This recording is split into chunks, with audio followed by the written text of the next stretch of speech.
꿈난 출판사에서 출판한 십자가의 치련을 듣는 책으로 소개하려고 합니다.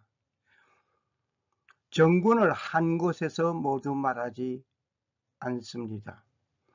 부분들을 나누어 들려드리겠습니다.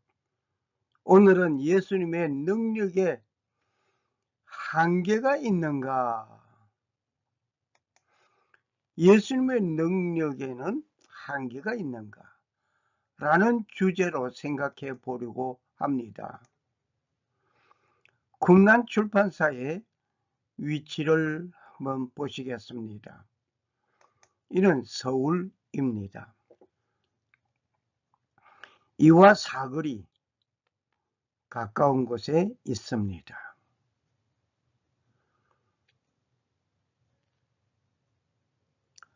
이 꿈난 출판사에서 출판된 책 3권, 십자가의 치련,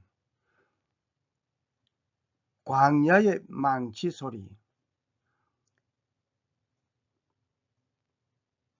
값진 잔소리, 이렇게 3권을 출판하였습니다. 꿈난 출판사에서 출판하고 쓰기는 제가 쓴 책입니다. 예수님의 능력에는 한계가 있는가? 일을 할 수 있는 자가 일을 하지 아니할 때에 그 능력은 상실되는 것은 자타가 잘 알고 있습니다. 즉, 일을 할 수 있는 능력자가 일을 하지 아니하면 그렇게 무기력하게 보이는 것입니다. 능력을 가진 아들이 일을 하지 아니하면 그 아들을 꾸중하지 아니할 아버지가 있겠습니까? 혹시 무능한 자라면 모르지만 능력이 있으면서 일을 하지 아니하면 문제가 되는 것입니다. 오늘 나는 예수님을 보면서 능력 있는 분이 그것을 행하지 아니한 것을 봅니다. 왜 그분은 그렇게 하셨을까? 왜 그렇게 하셨을까? 말씀이 있습니다. 태초에 말씀이 계시니라. 이 말씀이 하나님과 함께 계셨으니 이 말씀은 곧 하나님이시니라. 요한복음 1장 1절의 말씀을 봅니다. 예수님은 하나님으로서, 예수님은 창조주로서 그는 능력 있는 분이었습니다. 그런데 십자가에 관하여서는 어떤 능력도 행하지 아니하셨습니다. 여기에 말씀이 계시니라고 하셨습니다. 태초에 말씀이 계시니라. 이 말씀이 하나님과 함께 계셨으니 이 말씀은 곧 하나님이시니라 말씀하셨습니다. 그 말씀은 하나님의 아들 예수님을 지적하신 것입니다. 예수 그리스도는 위대한 능력을 가지신 분이었습니다. 그런데 예수님은 할 수 있는 그 모든 일들을, 능력을 가지신 그분은 일을 하지 않으셨습니다.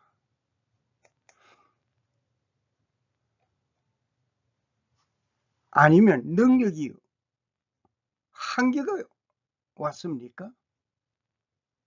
능력에 한계가 왔습니까? 아니면 능력이 없어진 분입니까? 예수님은 창조주로서 말씀으로 창조하신 예수님이었습니다. 그분은 말씀 한마디로 천지를 창조하셨습니다. 그러한 능력을 가지신 분이라면 말씀 한마디로 모든 일을 이루어질 수 있는 가능한 분이었습니다. 그분은 아무 능력도 행하지 아니하셨습니다. 문둥이를 고치시던 예수님이었습니다. 죽은 자를 살리시던 예수님이었습니다.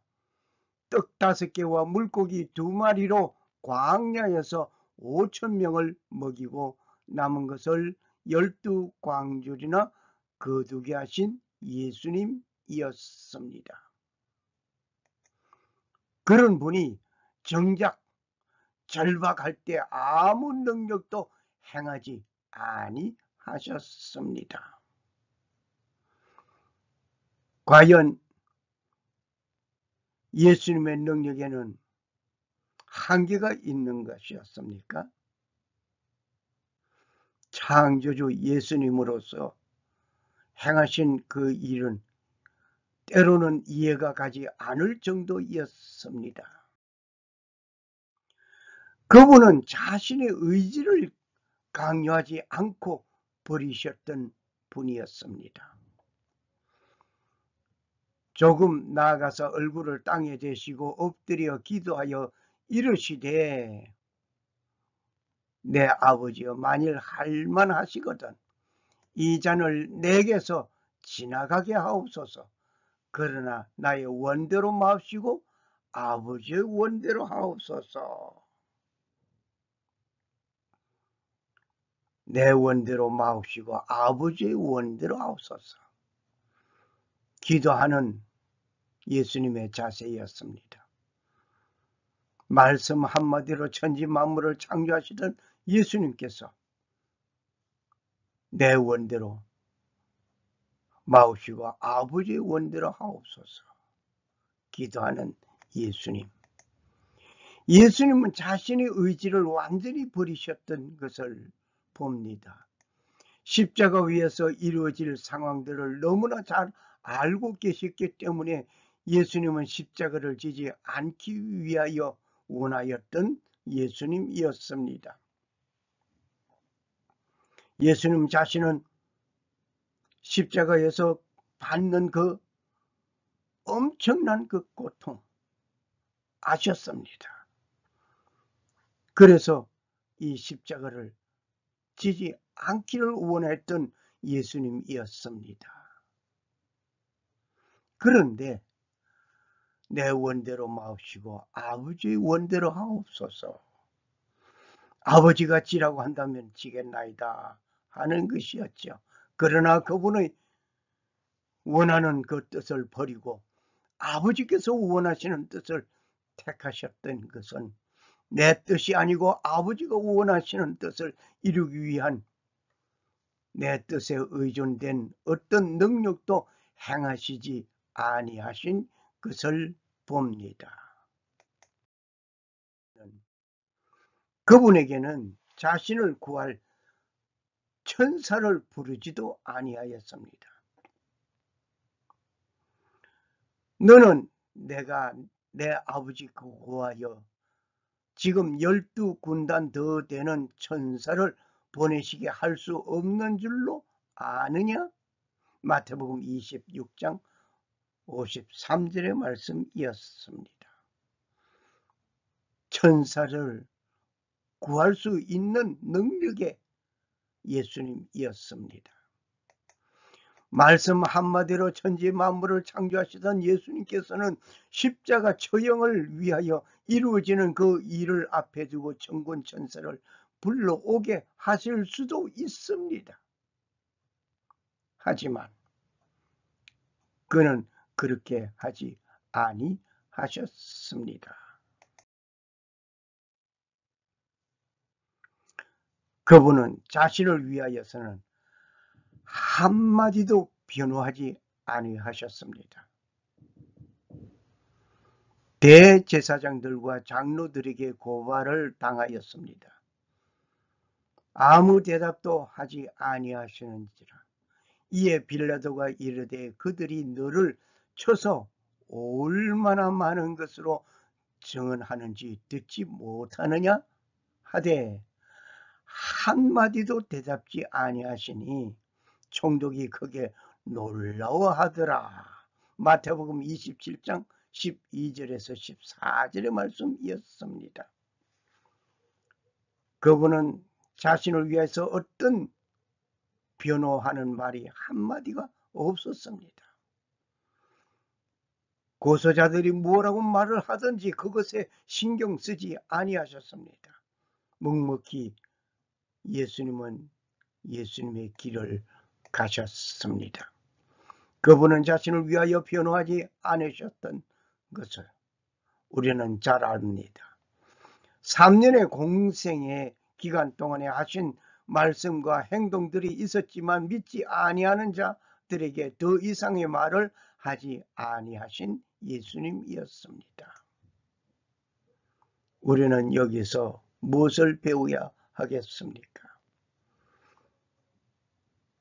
내가 어떤 법정에 서서 있을 때에 그 법정에서 나를 위하여 자신이 변호할 수 있는 기회가 되면 무슨 말을 할 것입니까?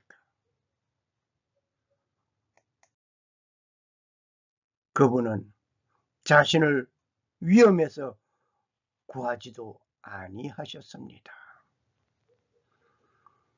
그와 같이 대제사장들도 서기관들과 함께 희롱하며 서로 말하되 그가 남은 구원하였으되 자기는 구원할 수 없도다. 마가복음 15장 31절의 말씀을 봅니다. 남은 구원하였지만 자기 자신은 어떤 그 위험에서 구하지도 아니하는 예수님이었습니다. 우리를 시험에 들게 하지 마옵시며 라고 예수님께서 가르쳐 주신 기도가 생각납니다.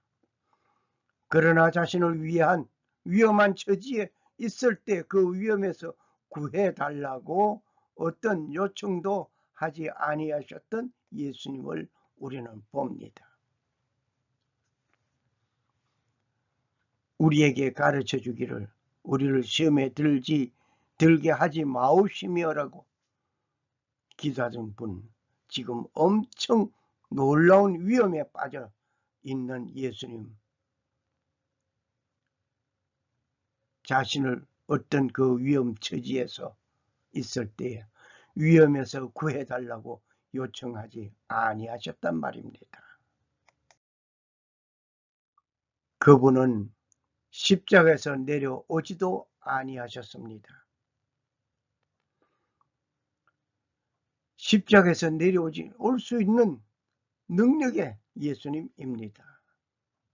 천군 천사를 불러올 수도 있고 너희들이 왜 이렇게 하느냐 라고 한마디 하실 수도 있습니다. 그러나 십자가에서 내려오지 않고 그대로 거기서 운명하셨습니다.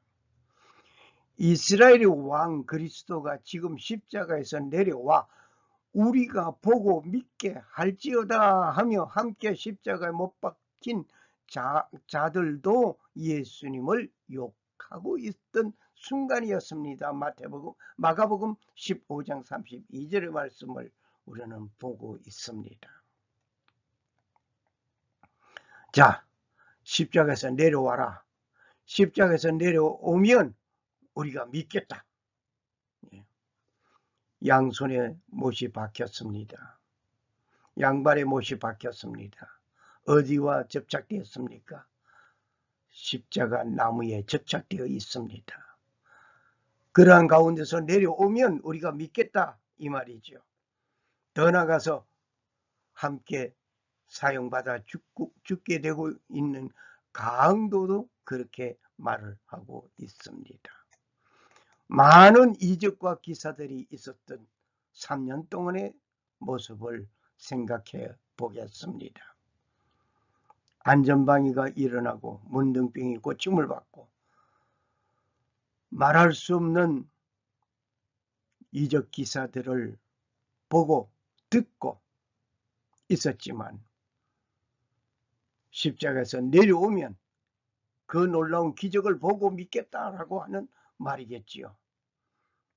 그분은 십자가 위에서 뛰어내려 서면 너희가 나를 십자가에서 달았지만 내가 하나님의 아들이라는 증거를 보아라 하고 내려올 수 있지만 그렇게 하지 아니하셨습니다. 왜? 예수님은 가진 능력을 행하지 아니하셨기 때문입니다. 그분은 죄를 향한 사랑과 구원을 중단하지 아니하셨습니다. 누가복음 23장 43절에 이런 말씀이 있습니다. 예수께서 이르시되 내가 진실로 진실로 네게 이르노니 오늘 네가 나와 함께 나군에 있으리라 라고 한편 강도를 향하여 말씀하셨습니다. 죄인을 향한 하나님의 사랑, 하나님의 그 구원의 그 중차대한 그 결과, 그 모습 그대로 실천하고 있습니다. 죄인을 사랑하는 그 모습. 어떤 죄인, 죄를 지은 사람 그를 사랑하심이 아니라 죄를 회개하는 한편 강도는 한평생 죄악 속에서 살아왔던 그였습니다. 그 결과 그는 사용받아 죽어가면서 예수여 당신의 나라에 임할 때에 나를 기억하소서 라고 회개하는 그 한편 강도를 보고 예수님께서는 말씀하셨습니다. 내가 진실로 네게 이르노니 오늘 네가 나와 함께 낙원에 있으리라. 놀라운 일입니다. 마지막 순간까지 죄와 함께 살아가던 그가 죽어가면서 예수님에게 구합니다. 당신의 나라에 임할 때에 나를 기억하소서. 짤막한 문맥입니다마는 예수님은 그 강도에게 사랑을 베풀었고 구원을 허락하였습니다. 오늘 우리는 어떻습니까? 그분은 십자가에서 회개한 한편 강도를 향하여 나군에 있을 것을 약속하시면서 구원의 손길을 베풀어 주셨습니다. 예수님은 이 모든 일들을 하실 수 있으면서 정작 자기 자신을 위하여서는 아무 일도 행하지 아니하신 예수님이었습니다. 왜 그랬을까요? 왜 무능력한 자와 같이 잠잠하였을까요? 잠잠한 이유가 뭘까요? 오늘 우리는 생각해 봅시다. 그분은 말씀으로 온 인류를 사랑한다고 하시면서 죄를 용서했노라고 하셔도 됩니다. 말씀으로 천지 만물을 창조하시던 예수님이었기 때문에 내가 오늘 이후로 온 인류의 죄를 사하노라 하시면 됩니다. 그러나 그렇게 하지 않으셨다는 것은 인류를 위한 그분이 친히 피를 흘려야만 하는 일이었기 때문입니다. God loves all who love the Son. 우리는 그 아들이 누굽니까? 하나님의 아들 예수 그리스도를 사랑하는 모든 자를 하나님이 사랑하신다는 것을 우리는 기억해야 할 것입니다. 그가 범죄함으로 말미암아 흠없는 수송아지로 속죄 제물을 삼아 하나님께 드릴지니 기름 받음을 받은 제사장들은 그 수송아지 피를 가지고 회막에 들어가서 레위기 4장 3절 4절 5절의 말씀이었습니다. 그가 범한 죄로 말미암아 흠없는 수송아지로 속죄 제물을 삼아 여호와께 드릴지니, 죄를 범하면 흠없는 수송아지로 속죄 제물을 삼아서 여호와께 드리는 피의 제사였습니다. 이 제사 제도는 예수 그리스도가 흠없는 자로서 하나님의 아들로서 오시어서 온 세상 인류를 위해서 속죄 제물이 되는 피를 흘려야만 하는 일이 되어야 했던 것입니다. 너희는 너희가 거주하는 땅을 더럽히지 말라. 피는 땅을 더럽히나니 피 흘림을 받은 땅은 그 피를 흘리게 한 자의 피가 아니면 속함을 받을 수 없느니라. 민수기 35장 33절의 말씀이었습니다. 피를 흘려서 속죄하겠다고 하는 예수님의 그 중차대한 그 사명 때문에 그는 능력을 행하지 아니하셨습니다. 율법을 따라 그의 모든 물건이 피로서 정결하게 되나니 피 흘림이 없은즉 사함이 없느니라. 히브리서 9장 22절 말씀이었습니다. 피 흘림이 없다고 한다면 사함이 없기 때문입니다. 피 흘림이 없은즉 사함이 없노라고 하신 그분의 말씀이 이루어졌습니다. 그분이 나를 용서하시기 위하여 친히 영원한 속죄물이 되셨던 것입니다. 이것은 오직 나를 구원하기 위하여 아버지 뜻을 이루시기 위하여 무능한 자같이 행하신 것이었습니다. 감사하신 예수님, 옹졸한 종을 용서하옵소서. 이것은 오직 나를 구원하시기 위하여 아버지의 뜻을 이루시기 위하여 무능한 자처럼 행하신 예수님임을 여기서 봅니다. 너희가 성경도 하나님의 능력도 알지 못함으로 오해함이 아니냐. 누가복음 1장 17절의 말씀입니다. 성경도 하나님의 능력 알지 못하면 오해할 수가 있습니다. 그러므로 하나님의 말씀인 성경을 읽으며 그 읽은 그 말씀을 이해하는 여러분과 내가 되어져야 될 줄 믿습니다.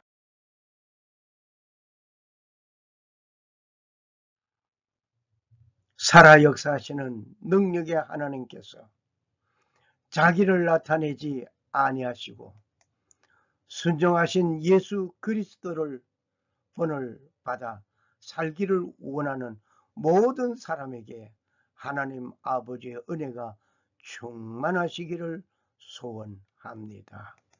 감사합니다. 할렐루야.